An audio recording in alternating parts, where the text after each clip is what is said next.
Hi everybody, Mature Simmer here. So welcome to Flesland Airport in Norway here. Pretty nice little area with some trees here that we're at. So I've gone ahead and we're out here. An interesting area of the airport, but they've got a couple little pads out here for the GA. It's kind of tucked away here. You can see a little bit of the terminal is out there. But definitely a different kind of setup than we typically would have in an airport, but just kind of adds to the value of, you know, the beauty of some of these locations that we're able to work in. So I am here for the VFR series using the TBM. I'm using, as you can see, the TBM 850.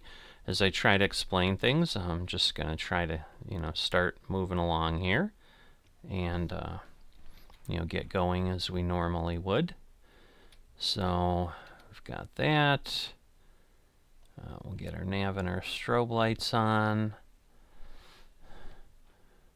Get our pump moving. And get these other things set here. Bleed to auto. Fan on. Fan flow on, and then we'll get our radio, our AP, and our EFIS items going. So we got a little bit of glare on the screens there. It's about 10 a.m. is where I'm set here. Always topping off my fuel tanks, so I'm going to go ahead and get that going.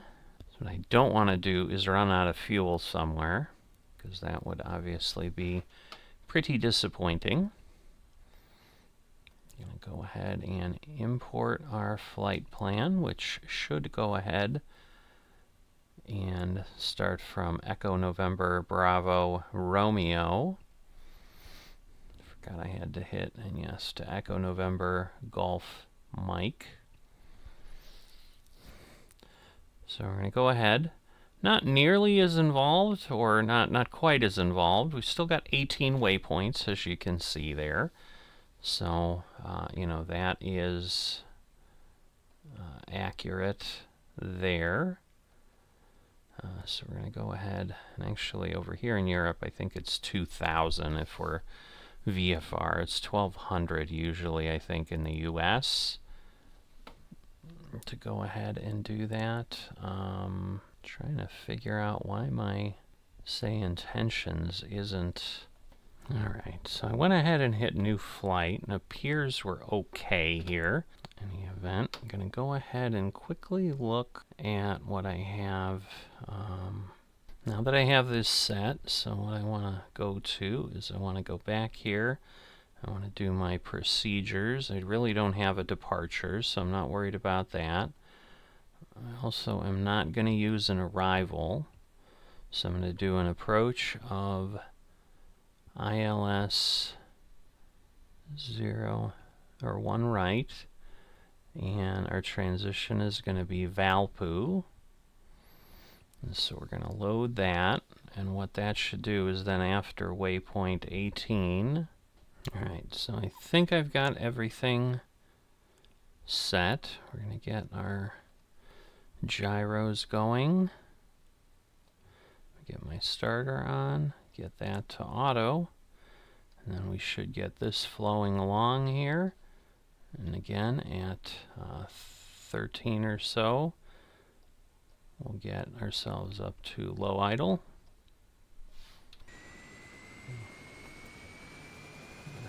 That'll get things moving along here.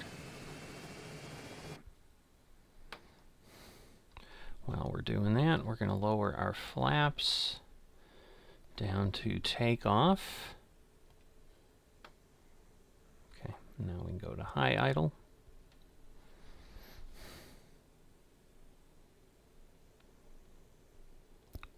And that should get us where we need. So we can turn the starter off, put the ignition on, get our taxi lights ready, And then, again, we're up here and up north. So certainly want de-ice, get everything there.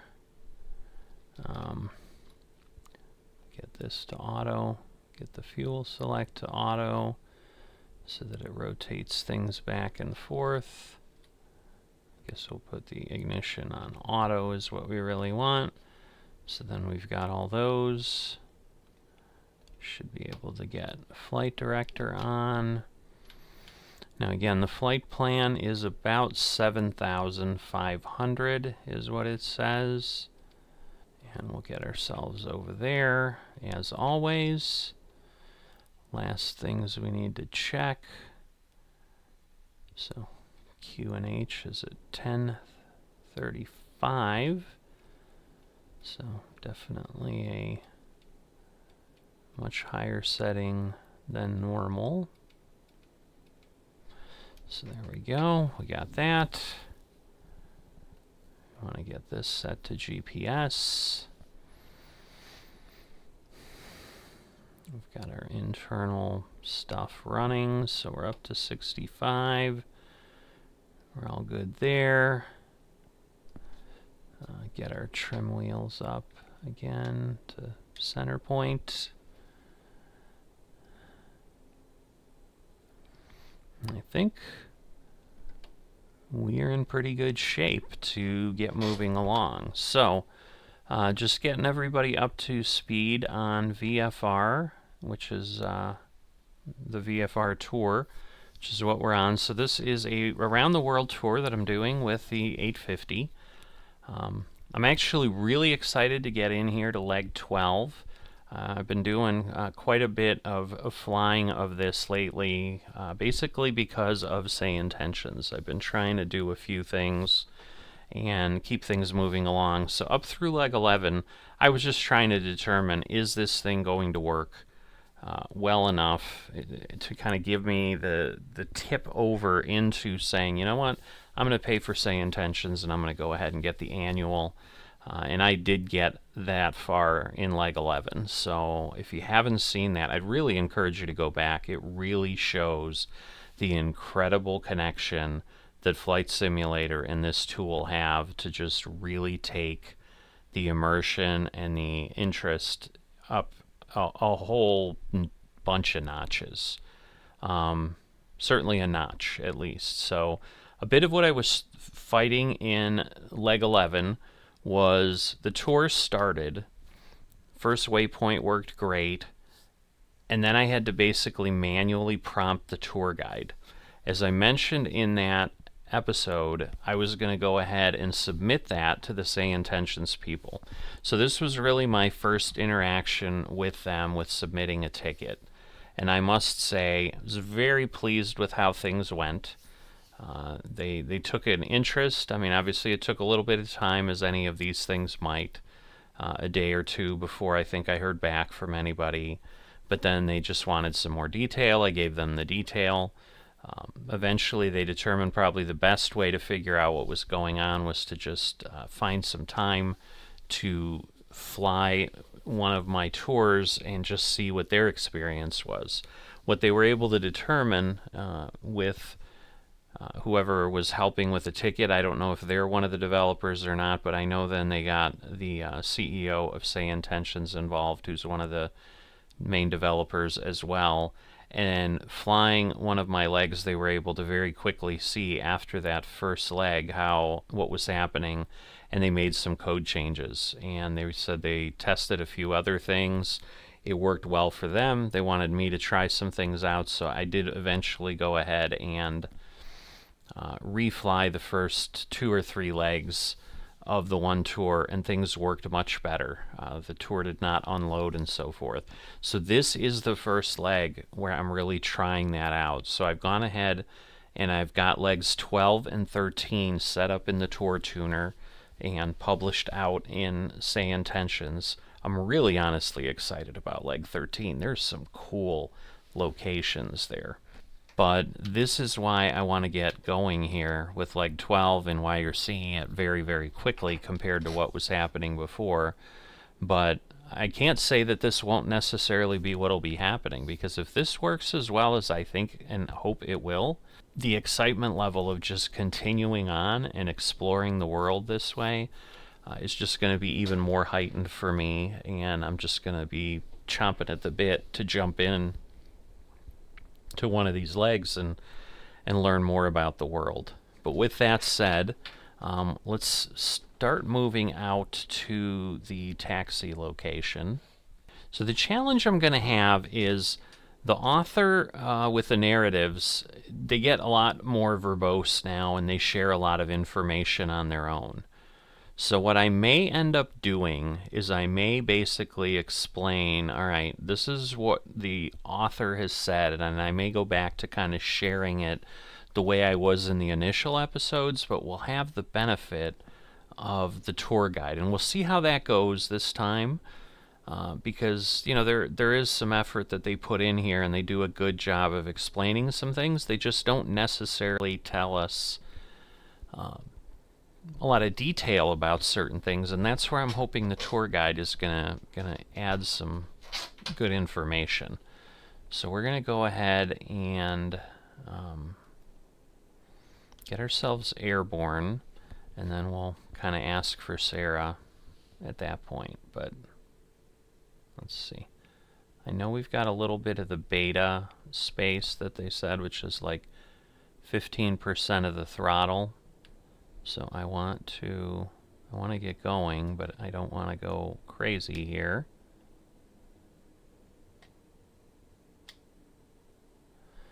All right, so we need to get, again, we're doing 1.7, so we're going to want to head out to the runway there. So let's see, we're facing... yeah, we're going 2-1. So yeah, I think basically I want to go, and then once I get out toward the runway, I'm going to want to head to the right, and basically we'll get on the runway and heading straight south here out of Bergen. So before we take off, as we get closer to the runway, I'll get the map over so you'll have an idea of where this leg is taking us, or which part of the world we're covering here. All right. And again, because we're doing VFR, we're not seeing, kind of, we don't have taxi directions. We're just getting ourselves there. And I'm doing that intentionally because what I don't want to do is I don't want to have a lot of overlap with fighting with what's happening on the frequency. All right, so if I have this right, I want to go this way and get to the runway. And again, I kind of felt that's what I would do, and so it worked out well that the GA was here, but it's just a cool location over there behind the trees. So the other thing that I might have shortly, I've gone ahead, and I think I talked about this in episode 11. I've decided as FS24 is coming out, I've gone ahead and splurged where hopefully, instead of having to do what I'm doing now, that I have eye tracking, head tracking stuff. I'm going to try to use a webcam and the Beam eye tracker. That seems to be the most economical way to get into that space. And I probably watched 3 or 4 videos on it, comparing it to like the Tobii tracker and so forth, which is substantially more expensive. It's about $300 to do that, and it's got some mounting requirements that has to be under your monitor, things like that. It just seems a little more complicated than it needs to be. All right, I think I'm going to go ahead and turn in here because I don't need every little bit of the runway, and that way we won't be right at the end. And yeah, you can see we're on the what they would call the piano keys, I suppose, here. So just for a little bit of realism, I'm not going to park myself on the runway as I play with things. So we're going to go ahead, we're going to get the landing lights on, turn the taxi lights off. Everything's good there. We've got our flaps set. And I think we're good to go. So let me get the map over here. Alright, so looking at our navigaph here, we're over here in Bergen. We're basically going around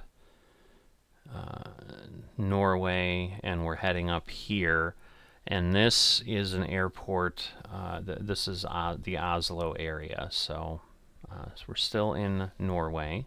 And that trip is 368 nautical miles, so almost like a easy short flight compared to what we've been doing the last 5 or 6. But again, I'm hoping we get some more of these, because that way we'll be able to do shorter episodes, and you know, they might be in that 2-hour time frame instead of pushing 3 or sometimes even more hours that we've had with the others that are substantially longer.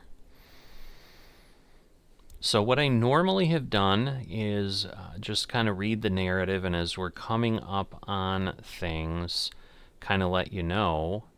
And so I'm just going to read the first sentence, because basically they are taking us a good way in, probably 7 or 8 waypoints with one sentence, because we're just kind of heading on down the coast. Obviously in leg 11 we were doing a lot of fjords, which I think I've determined is kind of the water inlets and things that come into Norway from the coast. And you know, so we're continuing that way. And so as they said here, from Bergen we'll head south through the fjords to the city of Stavenger and Viking Stadion. So the Viking Stadium, I believe. We'll see if we actually hear about that. Doesn't tell us anything about any of those. Just lets us know that's where we're headed. But then we're going to head eastward, and so I can see where that is. And that, as I said, is a good ways down. We're basically just going to keep on heading south. Probably, you know, at least a third of the way done already. I mean, we hit a lot of waypoints in the beginning, just kind of winding our way through where he set this up for us. But it is relatively straight compared to what we've normally had. And I know the first waypoint is about 51 nautical miles. So sometimes I would load the tour guide up on the ground, but sometimes that, I don't know if that is part of the issue. The instructions we have is get ourselves established in the air. Why is it exceeding? I don't understand. Do I have something? No. See, I don't understand the exceedance. Like normally I can go up here and it's not a problem, but this is so. Alright, well, either way, not doing well. Alright, we're finally getting up to 40. Goodness. Alright, I'm hoping that exceedance is like how many hours I can make this mistake, but nice crisp morning. Again, because it's a VFR tour and the goal is to be able to see and share.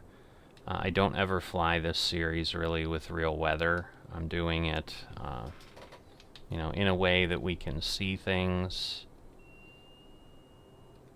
Alright, so let me get that set, and that will hopefully get me going up in the air, and we'll do so in a way that we don't hit anything. So we're going to turn on our terrain. Again, obviously we're not 500 feet above anywhere. There's a lot of water, but basically we want that to start to turn yellow-green and eventually get nowhere. So let's put these wheels up.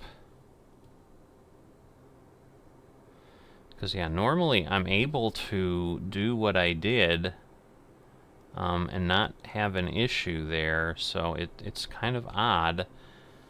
Normally I can put the throttle all the way up and it's not a problem. So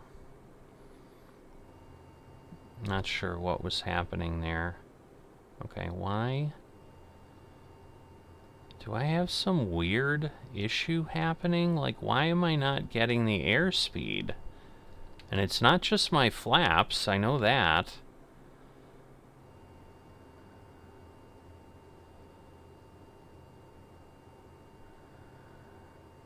Alright, well, I'm gonna go ahead and do that. And we'll see. I just wonder if I have some sort of a system problem that I'm not aware of. Oh, you know why? That would be why. Alright, that should help. I had my prop, like, way down. Oh, goodness. Wow. I did not know that. Alright. Well, that'll be good. That'll get me up, because I was like, yeah, this doesn't sound right. Something is off. But that would also then be why I was having the challenge I was having. Alright. So now let's get things going here. Sarah, can you get us VFR TBM Around the World Leg 12 Tour?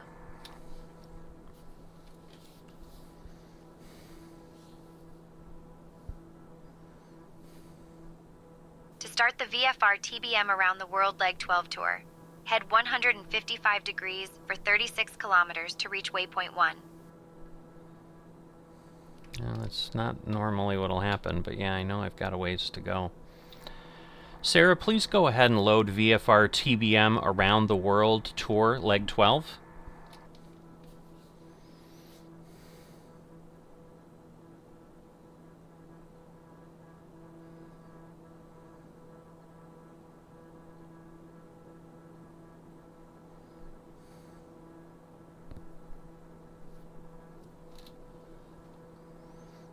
Alright.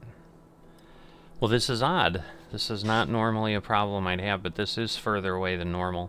Alright, so I've gone ahead and restarted because we had some problems with SayIntentions not loading. Not sure if this is entirely fixed, but we're going to give it a go here and get moving along. So, we're going to get heading out. We'll take off. Everything should be good now. We'll change the transponder to 2000, which will align us with what we had in our startup segment before. But for now, we're just trying to get going.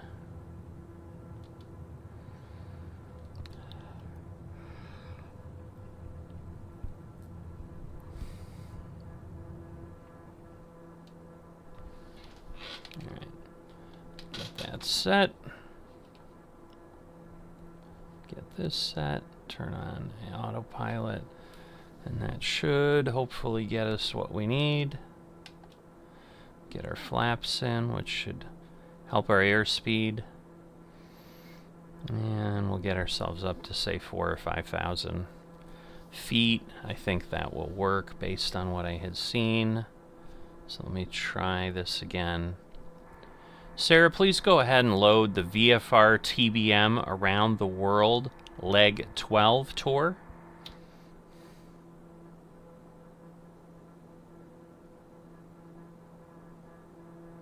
The VFR TBM Around the World Leg 12 Tour has been activated. Our first stop is Salsborg, which is 41 kilometers away at a heading of 155 degrees. All right, so that's the correct answer. That's what I had before. It's just the interface is not showing it loaded. And what they had determined, as I had mentioned, that they had found some problems that, you know, they had seen it pop out and they had made some changes and it wasn't doing that anymore. But so what I'm worried about is it's going to do that, and then the second point is not going to really, it's not going to work. And then we'll be back to what we were before. If that's the case, I will probably let them keep troubleshooting because I don't need to fly this flight right now. But I was hoping I could get going and was pretty excited about it. But one of the changes was, yes, having it listed as waypoint 1 would not allow it to load the tour. So once I named it and had a name for the first point, that worked, but it's still not quite working, and I don't know if that's maybe because I didn't do it before or something. The only other thing I can try is like fully exit out of everything and start over, and maybe there was something lingering in the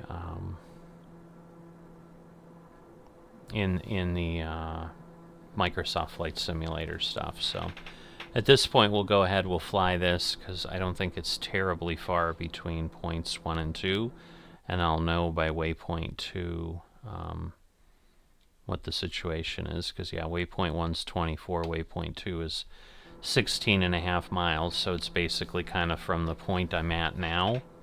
And again, now I'm going to go ahead and we're going to speed this up and lower this down, but that will gain 20 to 30 knots on our speed, and that will work out well. So definitely really nice out here with the fjords, with the sun. So it worked really well with retrying it with the starting point of leg 11. So it's hard to think that maybe I hadn't done something in what I had done. But again, there's one, like I can basically restart once again and see if that changes, but I just don't know that it will.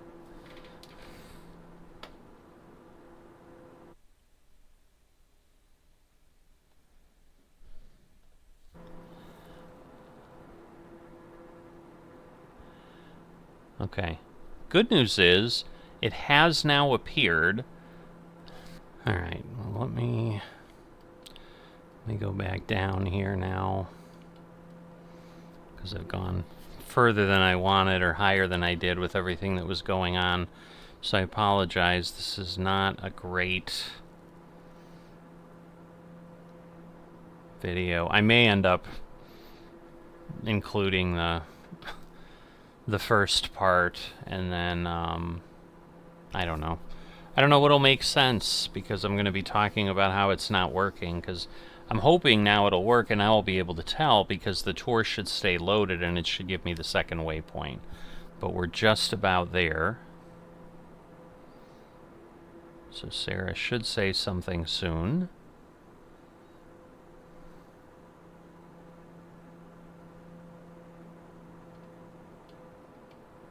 At our 1 o'clock, just 1 kilometer away, we have Salsborg. This charming little village is known for its picturesque scenery and cozy atmosphere. It's a great spot for those who enjoy a peaceful retreat surrounded by nature. Salsborg is also famous for its local seafood, so if you ever find yourself here, be sure to try the fresh catch of the day. The village has a rich maritime history, and you can often see fishing boats bobbing in the harbor, reminding us of the area's deep connection to the sea. Legend has it that the waters around Salsborg are home to some pretty big fishtails, so keep your eyes peeled for any fishermen with exaggerated stories. Next up, we'll be heading to Romsa, which is 32 kilometers away at a heading of 150 degrees.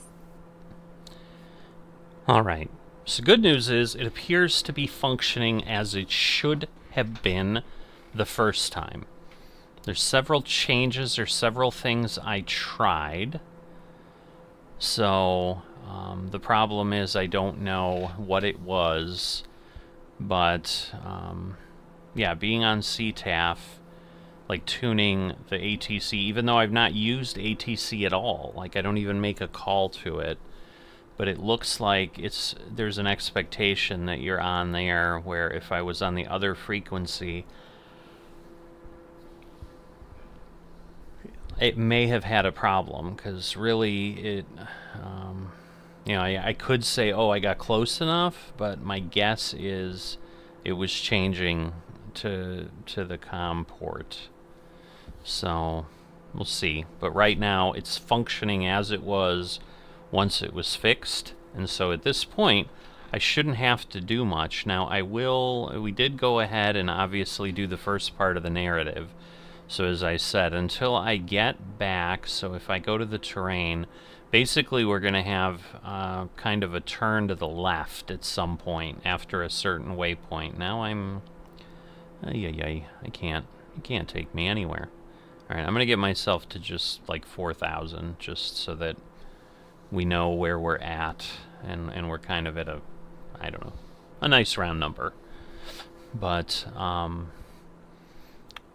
go ahead and add information as I go, and as I said, what I'm going to try, because I'm just not sure what she's going to say. And right now, like, I've added waypoints that they didn't really have. Alright, so we'll get this to 0. It should level out, and that will be close enough now. Now, Romsa I did have, because basically we're going to be over a little bit of an island, and I think it's hard to see in the glare of the sun, but it's this island here. So there's a town on that island.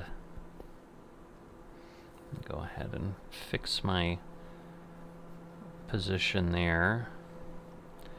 But yeah, it looks like it gets close. It changes to the next waypoint, and by then it's finally loaded. So it's kind of interesting. If they could preload, that would be awesome. And then, like, as soon as you hit the distance, they could tell you something. But at the end, I've got really small waypoints. At our 2 o'clock, just 3 kilometers away, we have Romsa. This charming little right down island is here. a hidden gem in the region. Romsa is known for its stunning coastal views and rich wildlife, making it a favorite spot for nature lovers and bird watchers alike. The island is also home to some fascinating folklore. Locals say that the waters around Romsa are inhabited by playful sea spirits that sometimes tease fishermen. Historically, Romsa has been a quiet retreat for those looking to escape the hustle and bustle of mainland life. The island's serene beaches and lush greenery provide the perfect backdrop for a relaxing day out. So, if you ever find yourself here, don't forget to pack a picnic and enjoy the tranquility. Next up, we'll be heading to Vindafjord, which is 28 kilometers away at a heading of 155 degrees. Okay. So, she appears to be operating well. So, again, this is what I had hoped was going to happen. So I'm just really, really grateful to the developers of SayIntentions for being able to figure that out, because this is what I would expect a tour guide function to function like, where I can see the next item. And again, when it's giving me distance, that's not the distance I'm seeing in the interface at that point, because I think it's just telling you like how far it is from the beginning, but because she's obviously taking 30 or 45 seconds or a minute to say whatever she's going to say, by then we've gotten closer. So I think when it said 24 kilometers, I think it was already telling me like 21 kilometers or something in the interface. So we had traveled like 3 kilometers during her talk. And so, again, Romsa I had included. Vindafjord I had not. That was waypoint 3. And again, I probably could leave some waypoints in there, but my guess is it won't say anything at that point. So there's another little town. And I would imagine most of these have to be like some sort of fishing villages, and then you're obviously providing the services that the townsfolk need. But other than that, I can't see that they'd be doing much else as far as industry or whatever in these locations. I don't know for sure, obviously. But yeah, I'm glad this is working out. So every once in a while, again, we'll take a peek outside. This is a short enough flight that I think it would make sense. You know, I'll probably stick with it because there aren't any super long legs. I mean, there are some that are, I think, 50 or 60. They start spreading out a little bit more later. So these first few waypoints, just basically because of how they wanted us to go, are a little bit closer together. and also, I'm assuming, are part of then why I don't need a whole lot of height here. Because we're basically moving along the coast. I mean, obviously we've At got, our 1 o'clock, you know, just some 3 stuff kilometers there. away, we have Vindafjord. This stunning fjord is a natural wonder that stretches for about 30 kilometers, and it's surrounded by steep mountains and lush greenery.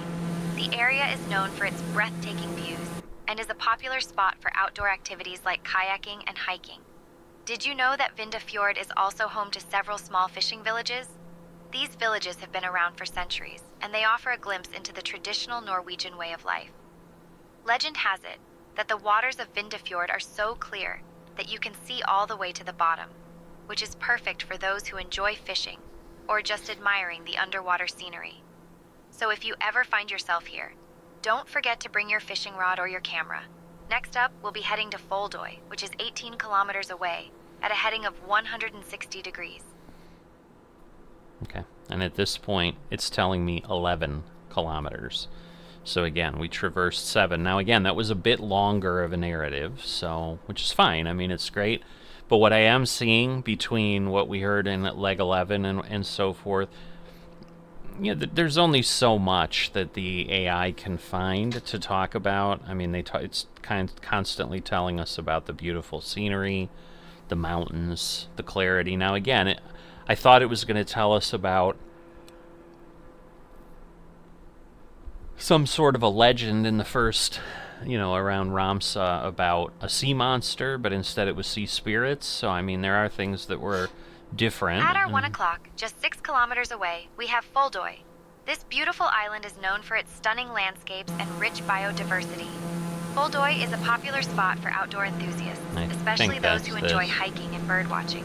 The island is home to several species of birds, making it a paradise for birdwatchers. Interestingly, Foldoy has a fascinating history. It was once a strategic point for fishermen and sailors navigating these waters. The locals often share tales of the sea, including stories about the legendary sea monsters that are said to inhabit the waters around the island. So, if you ever find yourself here, keep an eye out for any unusual splashes. Next up, we'll be heading to Judaberg, which is 24 kilometers away, at a heading of 180 degrees. All right. So again, some of these are close, some of these not so close. So again, I believe Foldoy I had named, but again, he has not named them. But if so the challenge was like the Vindafjord, like it was the waypoint's right in the middle of the fjord. And so it was like, well, I'm just being guided somewhere. There's nothing really to talk about.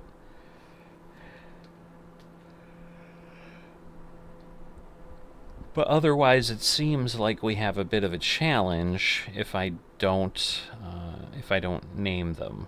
So a little bit of a catch-22, I think.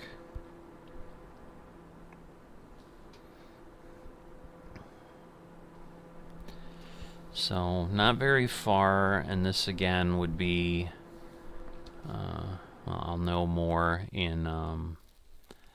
Inside little nav map, so let me go over there. So yeah, we're headed to waypoint 5 of 18, but yes, 7 is the bottom of the area where we get to the narrative, and then that will get us to Stavenger or whatever it is. Let me pull this up. Yeah, Stavenger and the Viking Stadion.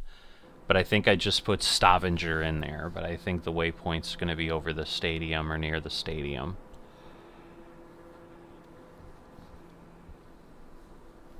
But as we get there, because we're going to hit some things pretty quickly. Diamond 619er Kilo Echo clear of runway 20 taxiing to the fuel farm.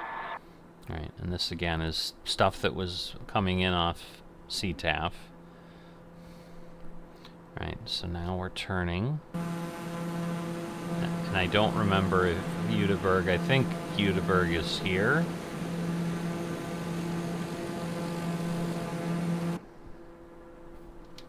At our 12 o'clock, just 1 kilometer away, we have Judaberg. This quaint little village is nestled along the coast and is known for its beautiful waterfront views. Judaberg has a rich maritime history, and it was once a bustling hub for fishing and trade. In fact, the village dates back to the 16th century, when it was first established as a small fishing settlement. Today, it's a peaceful spot where locals and visitors alike can enjoy the serene beauty of the fjord. If you look closely, you might even spot some fishermen out on the water, hoping to catch the big one. Legend has it that the waters here are home to some rather mischievous fish that love to play hide and seek with the anglers. Next up, we'll be heading to Hildefjorden, which is 14 kilometers away at a heading of 200 degrees. Okay.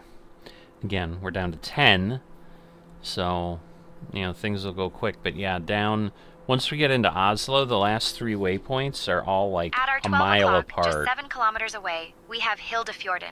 This beautiful fjord is a hidden treasure in Norway, known for its dramatic cliffs and crystal clear waters. Hildefjorden is a popular spot for kayaking and fishing, attracting outdoor enthusiasts who love to explore its serene beauty. The fjord is surrounded by lush greenery and offers stunning views of the surrounding mountains. Interestingly, the area is also rich in folklore. Locals often tell tales of mythical creatures that are said to inhabit the waters, adding a touch of magic to this already enchanting place. So if you ever find yourself here, keep an eye out for any friendly sea trolls. Next up, we'll be heading to Stavenger, which is 24 kilometers away, at a heading of 195 degrees. See, the cool thing with the AI is I assume that their pronunciation is closer to the Norwegian than what I'm potentially doing. So that's why it's always great, too. But yes, this is the point. So I will go ahead and explain the next thing, because that's going to get us to waypoint 10. So we have from here, wind your way eastward through the fjords to the famous Preikestolen rock formation at waypoint 10. Then continue to the end of the long fjord and turn southeast over the mountains, lakes, and valleys of southern Norway to Kristiansand and Sparebanken Sør Arena. So that's going to get us probably to waypoint 13 or so, if I remember correctly. So, and that's where we have the 2 of 4 really long legs in the middle, and really long is again relative, because we're talking about 368 nautical miles. We probably have gone about 100 at this point, or will have by the time we get to Stavanger, I think is how she said it. We're coming up on it soon, you can see that, but let's look out, because we're over it right now. There's a stadium there, but I think there'll be, I think that's where our waypoint is, but we're likely to turn before we get there and then start heading away. But that's the At our 12 Viking. o'clock, just 4 kilometers away, we have Stavanger. This bustling city is known as the oil capital of Norway, but it's also rich in history and culture. Founded in the 12th century, Stavanger has evolved from a small fishing village into a vibrant urban center. One of the highlights here is the charming old town, Gamle Stavanger, which features well-preserved wooden houses dating back to the 18th century. It's like stepping into a time machine, minus the awkward time travel conversations. And if you're a fan of seafood, you're in luck. Stavanger is famous for its fresh fish markets, where you can find everything from salmon to the occasional fish that looks like it just swam out of a cartoon. Next up, we'll be heading to Idse, which is 9 kilometers away at a heading of 075. Now this again was a waypoint that I had not named. It was simply getting us back to the fjord and then heading over. So we have to go like 10 kilometers, but you can see we're like way over. So some of these are just more challenging because of the turns. But yeah, in Oslo, we've got things that are like 1.5 miles apart from each other. So I made the points really small, because part of what you don't want to do is overlap, because they said otherwise the tour goes too fast. But I'm also well within the distance that they recommend. And some of it is, again, as you saw, I mean, if she's spending 30 seconds to a minute talking about something, it takes a little while.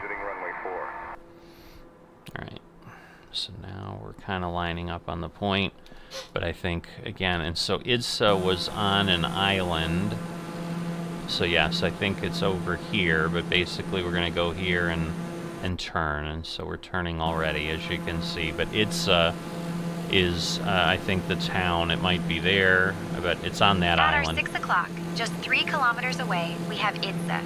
This charming little village is nestled along the coast and is known for its beautiful waterfront views. Idse has a rich maritime history, and it was once a bustling hub for fishing and trade. The village dates back to the 16th century, when it was first established as a small fishing settlement. Today, it's a peaceful spot where locals and visitors alike can enjoy the serene beauty of the fjord. If you look closely, you might even spot some fishermen out on the water, hoping to catch the big one. Legend has it that the waters here are home to some rather mischievous fish that love to play hide and seek with the anglers. Next up, we'll be heading to Hollesli, which is 12 kilometers away at a heading of 095. Okay.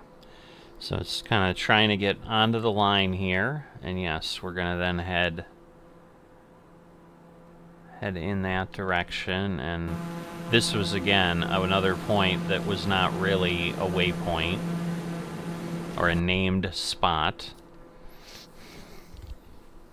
But yes, this is waypoint 9, and we're already turning, so I assume we'll get some info from Sarah shortly. But I think that is on that island, but I don't remember entirely.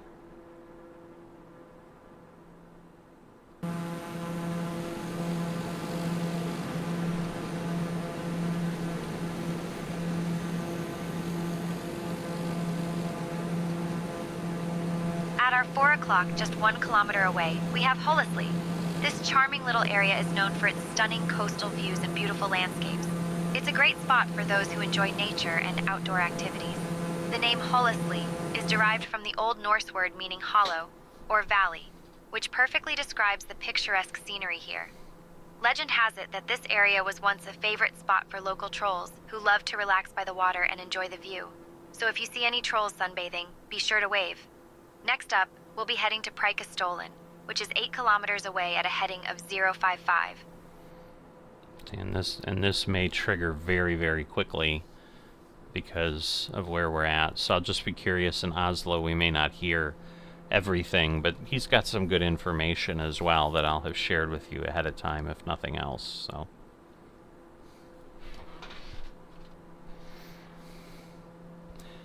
I should say he has some information. I don't know how much. At our 5 o'clock, just 1 kilometer away, we have Preikestolen, or Pulpit Rock. This iconic cliff rises about 604 meters above the Lysefjorden and offers one of the most breathtaking views in Norway. It was formed during the last ice age, around 10,000 years ago, and has become a popular hiking destination, attracting adventurers from all over the world. The hike to the top is about 8 kilometers long and takes roughly 4-5 hours, but the view is worth every step. Legend has it that trolls used to gather here to discuss their plans for mischief, and some say you can still hear their laughter echoing through the fjord. So if you see any trolls peeking over the edge, just wave and say hello.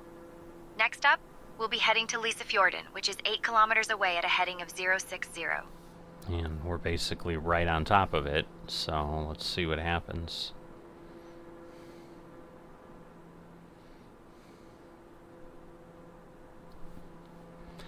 And Lysefjorden was another just waypoint that I had. Alright, so it may skip that. At our 5 o'clock, just 1 kilometer away, we have the stunning Lysefjorden.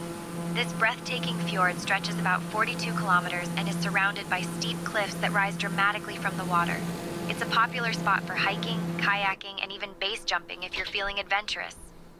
One of the most famous spots along the fjord is Preikestolen, or Pulpit Rock, which we just flew over. Oh, Legend has it that trolls used to gather here to discuss their plans for mischief, and some say you can still hear their laughter echoing through the fjord. The fjord was carved by glaciers during the last ice age, making it a true natural wonder. So if you ever find yourself here, don't forget to take a moment to soak in the beauty, and maybe even look for some trolls. Next up, we'll be heading to Lysebotn, which is 20 kilometers away at a heading of 070. Okay.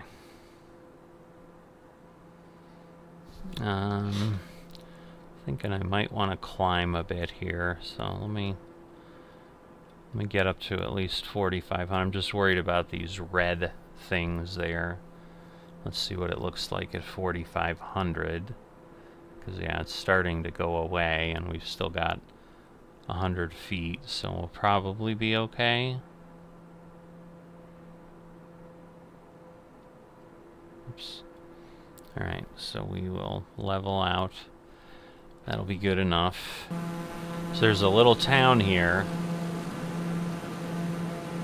but that's where, which is Lysebotn. It's got an N at the end of it. But as you can see, we're there, and this is waypoint 12. And so yes, waypoint 13 is going to take us down to Kristiansand, I think, is how we'd say it. And then the arena that's in there. And so I think I named it after the arena. Just 3 kilometers away, we have Lysebotn. This stunning village is nestled at the end of the Lysefjord and is known for its dramatic scenery and outdoor activities. The area is a popular starting point for hikers heading to the famous Preikestolen, or Pulpit Rock, which offers breathtaking views of the fjord. Lysebotn is also home to a hydroelectric power station, which was built in the 1960s and is quite an engineering marvel. The village itself is small, with a population of only about 30 residents, but it attracts thousands of tourists each year who come to experience its natural beauty. Fun fact, the only way to reach Lysebotn by road is via a winding mountain road that features 27 hairpin turns, so buckle up if you're driving. Wow. Next up, we'll be heading to Sparebanken Sør Arena, which is 129 kilometers away, at a heading of 135 degrees. Okay. So that is going to take a bit of time. You can see we've got 66 nautical miles still to go. I think we're high enough to cross that little knoll, so I'm going to leave it, especially since now we're turning a bit, so we're definitely going to hit slightly lower part of it. But we'll see, because right now it's 1,000. Again, we're going to get within 500 feet for sure, but I think we'll be clear. It got pretty toasty close. Ooh, 150. So yeah, that's a little closer than I probably should have been, but that's all right. Makes it fun, right?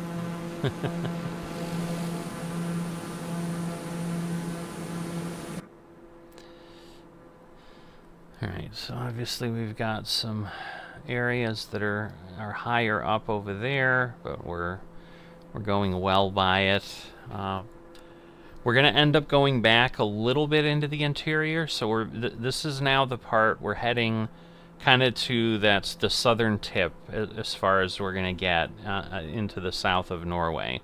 So there's a little bit further south that you could go if we were further west of where we're heading, but not much. So definitely we'll be right there.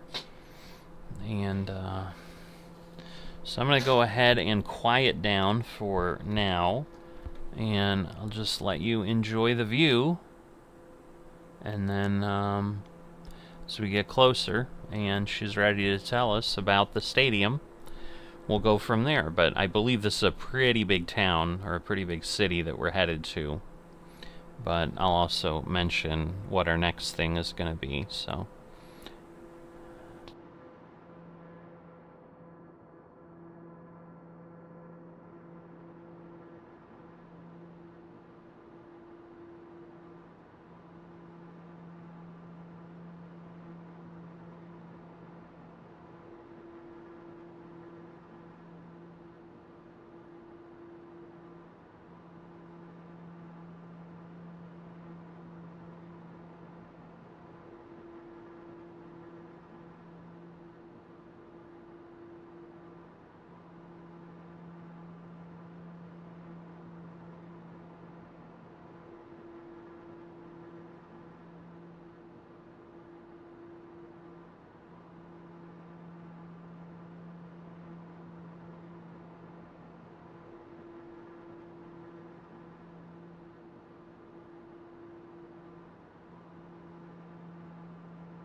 Alright, we are getting close here. If you've been watching, you've seen I descended about 2,000 feet from the highlands behind us, because we're going to be heading out that way. We're staying pretty low, so definitely so that we can see as much as we can possibly see.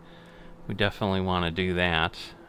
So the next item that we have, as it talks about, we're going to go a couple waypoints again, but then we're going to turn northeast to follow the scenic coastline before turning northwest to the small town of Heddal and its famous stavkyrkje, or stave church.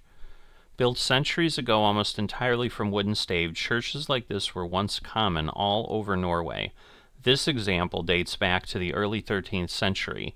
Legend says that it was built by a mountain troll named Finn in just 3 days. So, at our 2 o'clock, just 5 kilometers say. away, we have the Sparebanken Sør arena. This multi-purpose arena is a hub for sports and entertainment in Kristiansand, Norway. And I think that's there. Opened in 2012, it can seat over 4,000 spectators and is home to the local basketball team, the Gimmel Basket. The arena also hosts concerts and events, making it a lively spot for both locals and visitors. I think Fun it's fact, that, but the design of the arena was inspired by the natural beauty of the surrounding area, with its sleek lines and modern architecture.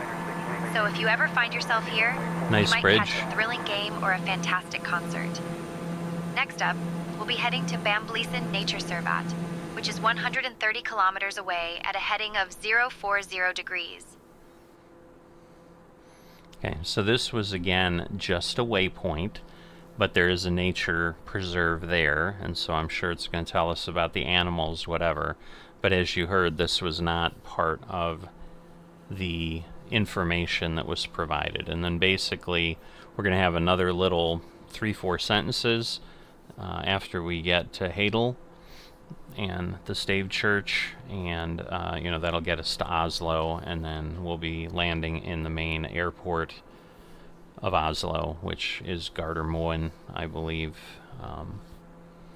is how you'd say the name. I'm looking at the name, that's what it looks like to me. But again, this is our longest leg of the bunch, so same type of thing. Kind of be heading along the coast, so kind of look the same there. I think it'll look the same this way, but again, I can get you more views out windows this way than I can the other way. So we'll set ourselves up here, and probably 15-20 minutes, and we'll be there at our next point. We'll see what she has to say, and then we've got a little ways back inland toward the highlands again, and we'll have to see if we adjust our height or anything. Nice little farms down there.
Lima Yankee clear of runway 4.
Cessna 3039 Lima departing runway 4 downwind departure to the south.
coming up on the nature preserve.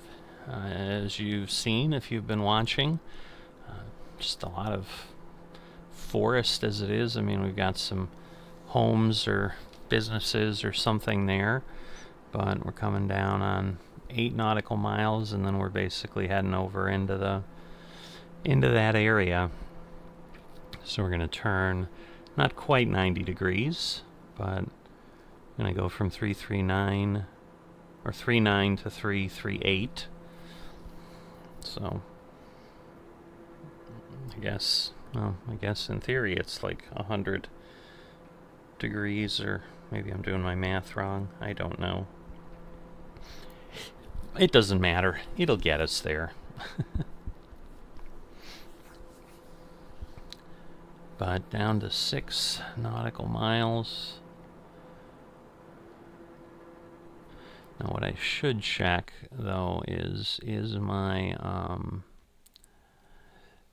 QNH about the same. It's 1031, so let me lower that down, because that will lower us as well as to where we're at. I'm not going to put the landing monitor up just yet. I think we need to get, into Oslo, and as we're flying around there, and hopefully she's giving us info about our last 3 waypoints, even if it's a little bit later, because I do think it takes a bit to get to the airport. I think we have like 19 miles to the airport. And then again, that's assuming I don't need to fly and do some stuff to line up on the runway, which I think I do.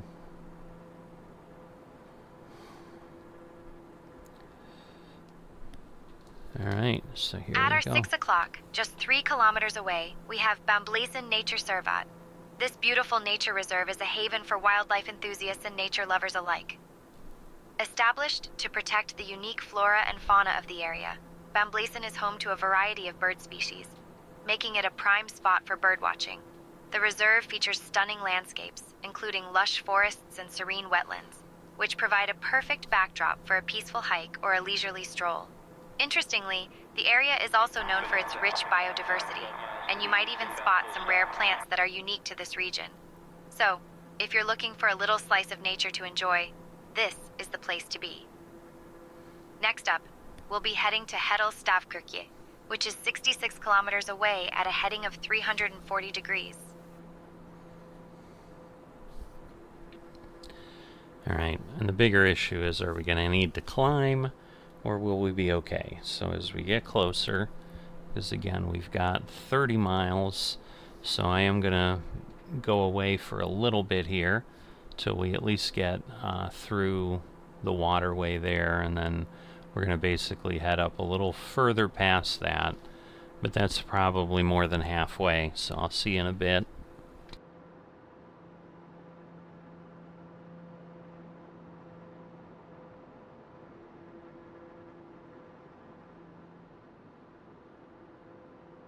Beechcraft 296 Lima Yankee, 5 miles southwest, entering a 45-degree entry on a left base runway 4.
Alright, so we're definitely gonna take a peek out of the plane here, because as we get closer, let's see, yeah, we're not crossing the red. But this is, if I remember from the map, it's a bit of a complex with this stave church in it. So as we head in there, we'll go there, and then we've got about 51 miles to Oslo from here. But yeah, just trying to get a good...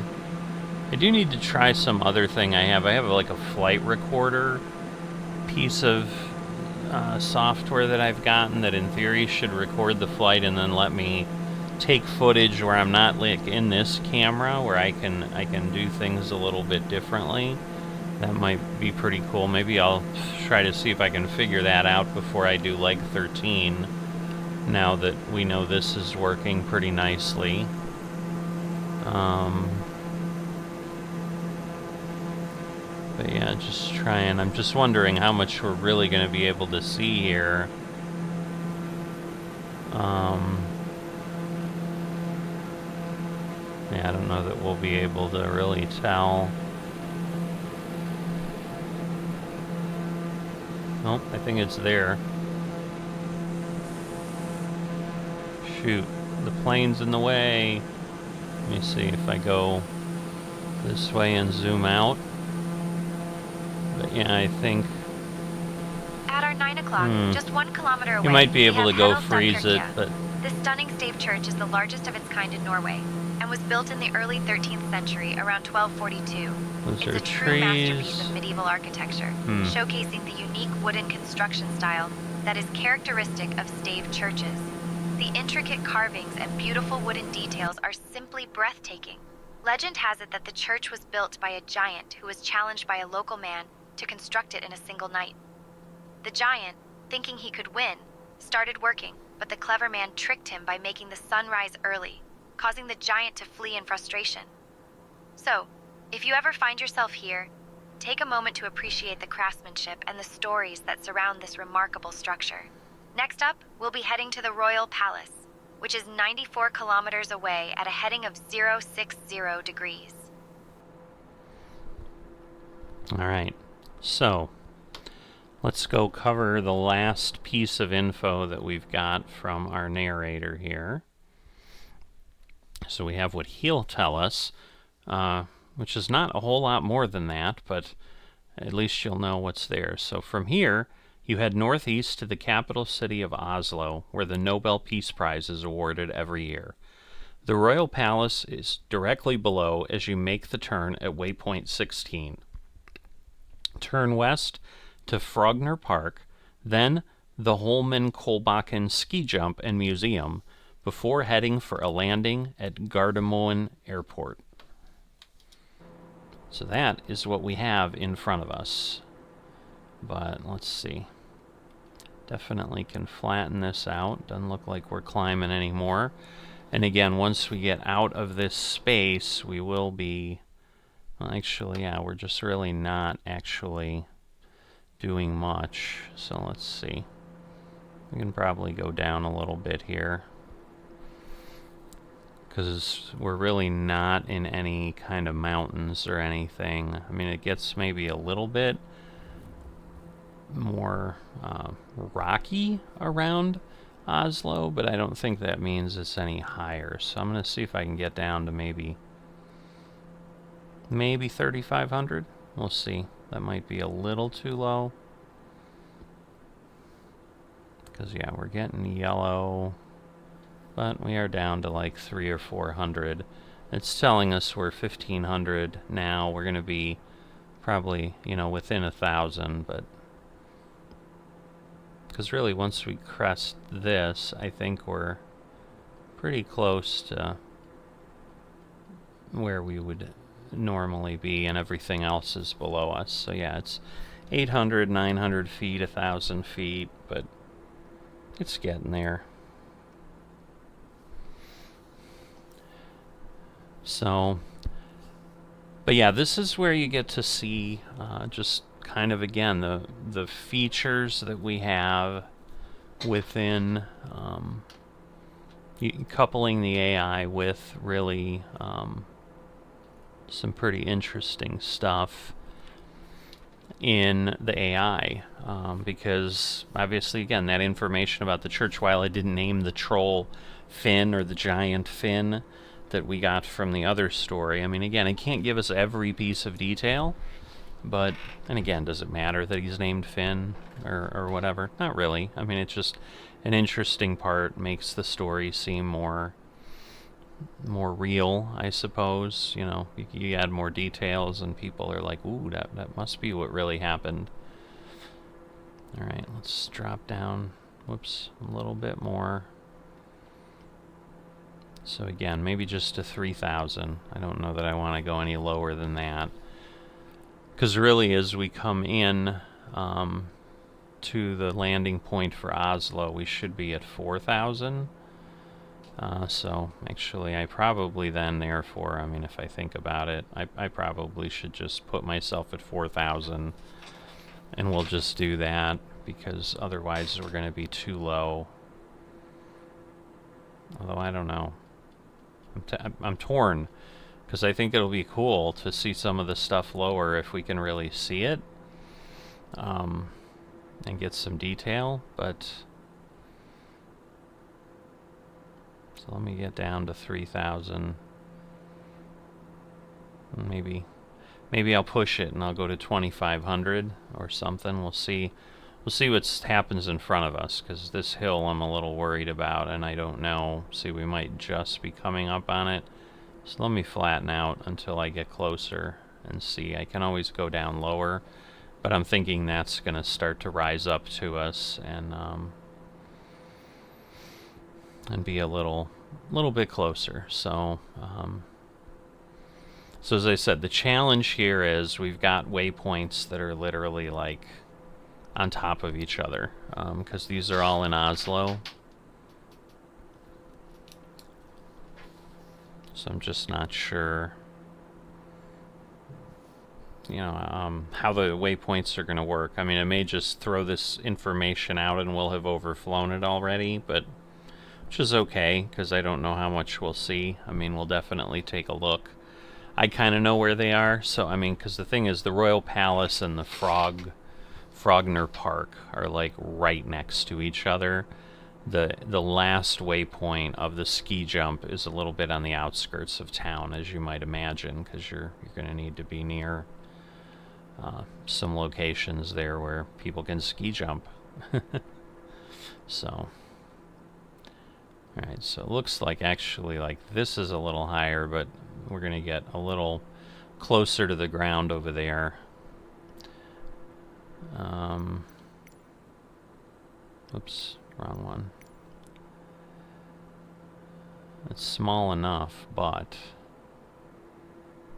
you know what? I think I'm going to put it away still and we'll do it, because we have 19 nautical miles to the airport, so I'll have plenty of time. I mean, it's more than I have now.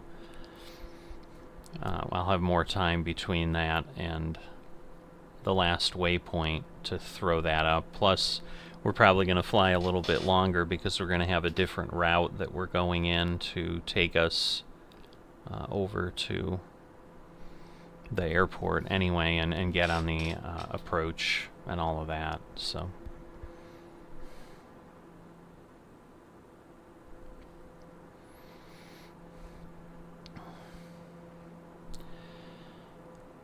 All right.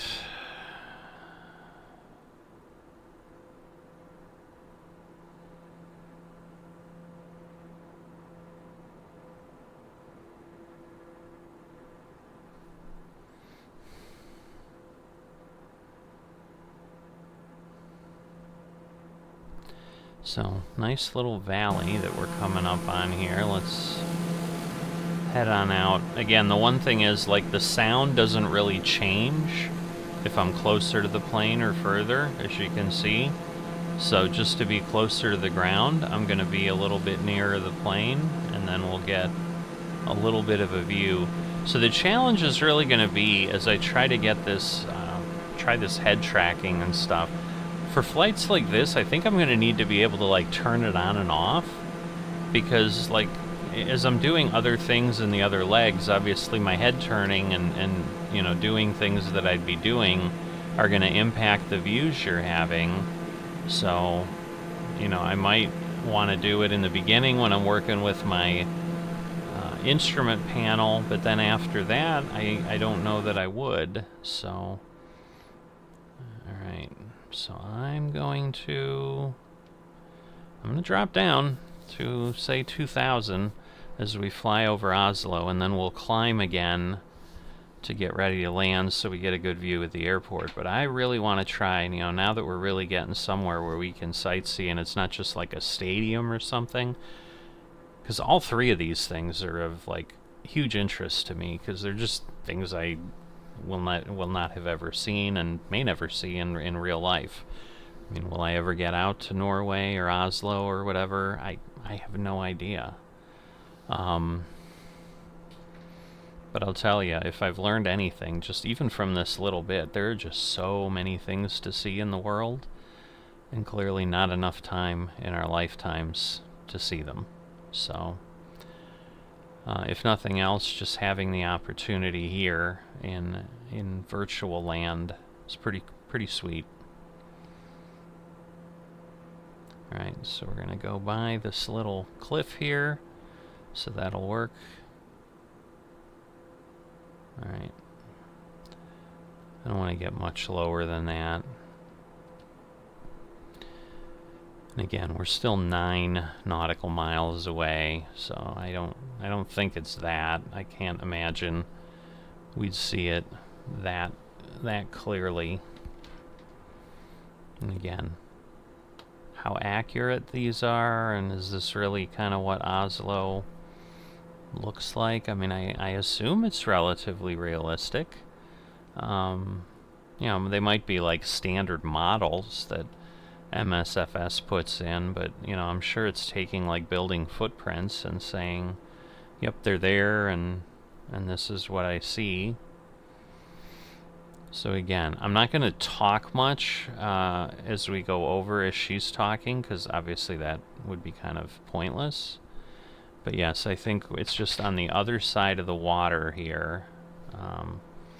So let's see. I just don't know where to look, so I mean, I'll kind of look in front. I know we're going to turn this way, and then we're going to go up. Sorry, didn't mean to pull that up. So I don't know if that's the park there. So maybe the palace is kind of on this island. But let's see what we can see here.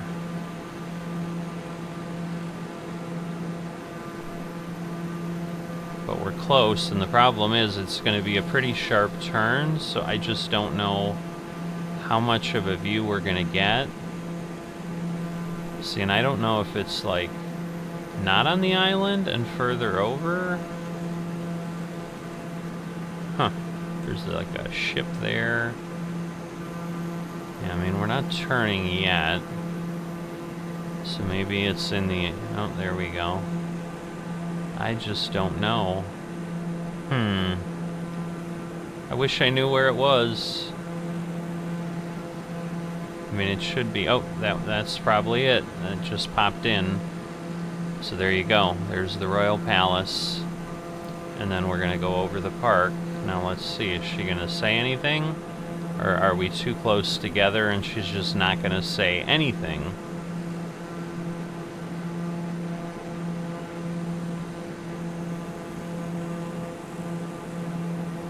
Alright, and then this park, see, and then the ski jump is, like, there. So, see, I think we already missed the park.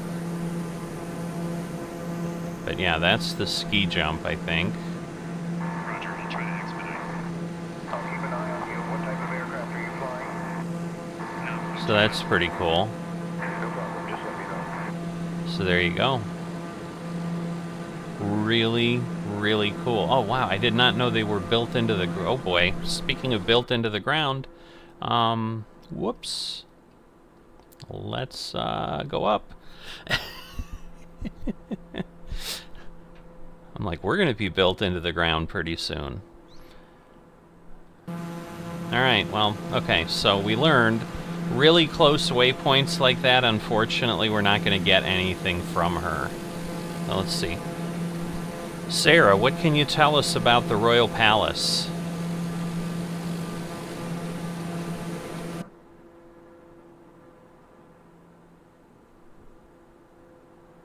The Royal Palace, located in Oslo, was completed in 1849 and serves as the official residence of the Norwegian monarch. It was designed by the architect Hans Ditlev Franciscus Lindstow and is surrounded by a beautiful park that is open to the public. The palace has 173 rooms, and only a few of them are used for official functions, while the rest are preserved as part of Norway's royal heritage. Interestingly, the palace is also home to the King's Guard, who perform daily changing of the guard ceremonies that attract many visitors. If you're lucky, you might even catch a glimpse of the royal family during their public appearances. Sarah, tell me about Frogner Park.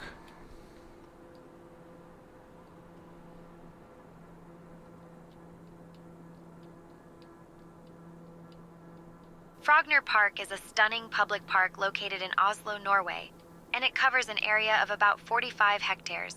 It was established in the late 19th century and is home to the famous Vigeland Sculpture Park, which features over 200 sculptures created by artist Gustav Vigeland.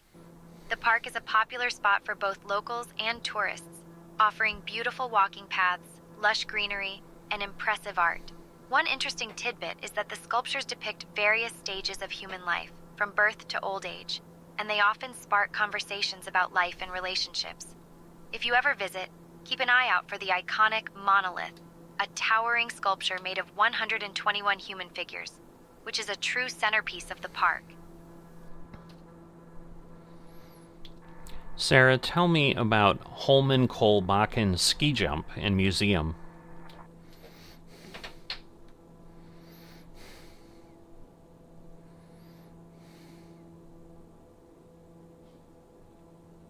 Holmenkollbakken, or the Holmenkollen ski jump, is a historic ski jump located in Oslo, Norway. It was first built in 1892 and has undergone several renovations since then, with the current structure being completed in 2010. The jump is famous for hosting the FS Ski Jumping World Cup and is a key part of Norway's skiing heritage. The attached Holmenkollen Ski Museum, which dates back to 1923, is the world's oldest ski museum and showcases over 4,000 years of skiing history. Visitors can learn about the evolution of skiing and even see artifacts from the early days of the sport. Plus, the views from the top of the jump are simply breathtaking. So, if you ever get a chance to visit, just be prepared for a little bit of a climb. Sink rate. Sink rate.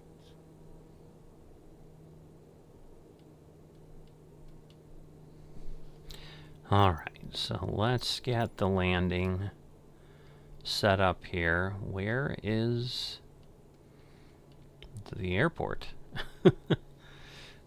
It's like it should be right here. What am I missing?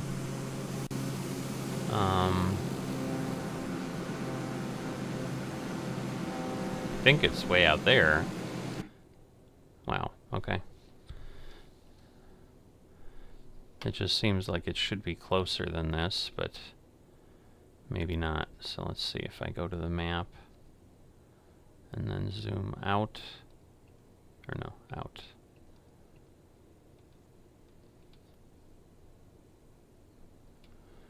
Yeah, I'm guessing, I guess that has to be it over there.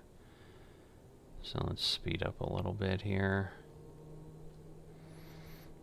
Because, yeah, I mean, we're 700 feet up, but...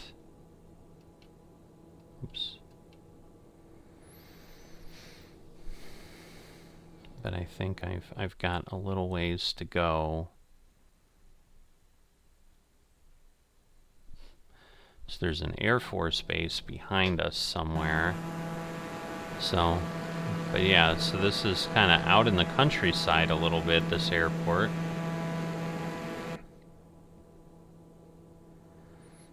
But yeah, we've got 3.9. If I go back, let's see. If I go to the flight plan. Alright, so we're heading into here. Alright, so we're still 6 miles out. So let me flatten out here. because otherwise we're going to get too low. I mean, we're 800 feet above ground level, and I think it'll fall a little bit, but I don't think it's going to fall a ton.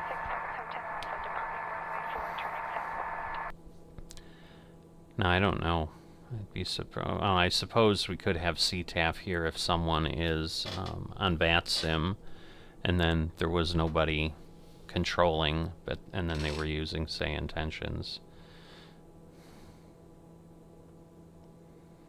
So, yeah, I mean, we could see the ski jump, and that was the thing on the map. It looked like there was like a bunch of little statues or whatever when I really zoomed in that park, but I think it's like literally off the grounds of the Royal Palace, and when you're moving, you know, 200 kilometers, I mean, that's the thing. Maybe I could have slowed down to this level, and that would have helped a little bit, but I mean, you can still see we're covering ground. You know, you're still going 120 or 130 miles an hour, so it's not nothing, that's for sure. All right, point. So we're 4 miles out now, but this should get us in, and this leg will be in the past, and it'll be behind us. But pretty memorable on several fronts. Just, you know, what we got to see, what we got to experience, but how we got to experience it with a working version for the most part. You know, within reality, because that's the thing. I mean, those were so close together. The recommendation of SayIntentions is that the waypoint should be no closer than 4 nautical miles. And I think waypoint 18, if I had skipped 17, might have just fallen into that. But beyond that, I think, I mean, I know the first two were within like 1.8 miles of each other. So, and I think it just was like, I'm hitting a waypoint, or I'm hitting a fence, I'm hitting another fence. Like, she didn't even know what to go look at. So she didn't do anything. Because right now the tour is still thinking I'm going to the Royal Palace as it sits. Alright, so we're going to go ahead and drop this down, because now we know we're 1.5 miles out. We're going to drop our flaps to the last segment, and that will slow us down. And then we will come in. But this, I think, is the main airport of Oslo, so... 500. I am off the runway, that's for sure. It did not line me up very well.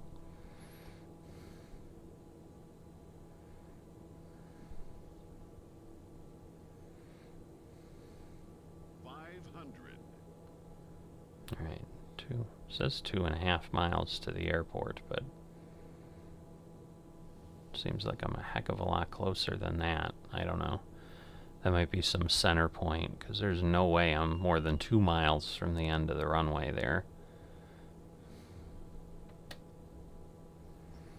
So we're going to back this off, and we are just going to come in here and float as much as possible. And get ourselves, hopefully, a really nice touchdown. Because this is a really big runway for a tiny little plane like mine.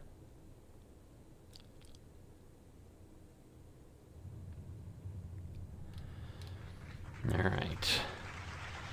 Don't know that I could have done it much gentler than that. So it says 66. I don't know what else we'd get called, but... yeah, at least we can, although this is probably really, if they were coming in the other way, I don't think they expect anything to really land that fast. I mean, obviously they do have this set up, but see, it's almost like we're almost turning back on it, like it's like an entry point on the runway.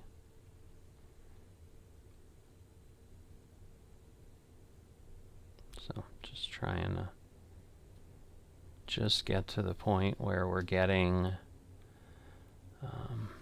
some movement, but I think the GA pad is, there's certainly a GA pad right here, so we'll just do that because we're not a commercial airliner. And honestly, it's probably will take us to the building, but we don't need to go that far, so just take a peek.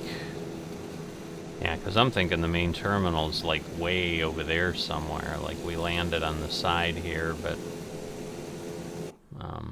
you know, not really where we'd normally be per, you know, a normal airport, but that gets us through leg 12.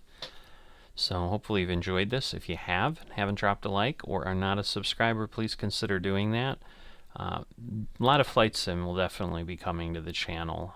We've got Flight Simulator 2024 coming out, and I'm, you know, just really excited at all the things I can do. I just really enjoy exploring the world and flying. Hence why we're doing this kind of stuff. So hope to see you back again, and I will see you next time.